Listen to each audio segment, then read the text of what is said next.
Pemkot Palembang bersama hotel-hotel di kota ini meluncurkan program Gerakan Rantang Palembang. Program ini untuk membagikan paket makanan kepada warga kurang mampu di sekitar hotel. Dinas Sosial Palembang akan mendistribusikan makanan yang disiapkan pihak hotel. Menu yang diberikan berasal dari makanan pagi hotel.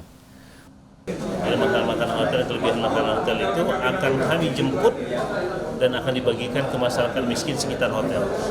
Ini akan dilaksanakan setiap hari, akan dilaksanakan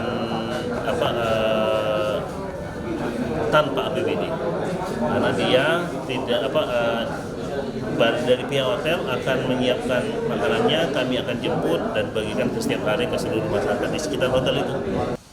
Program ini merupakan tanggung jawab sosial perusahaan hotel tanpa dana APBD. Setiap hotel yang berpartisipasi akan menyiapkan 5 paket makanan setiap harinya.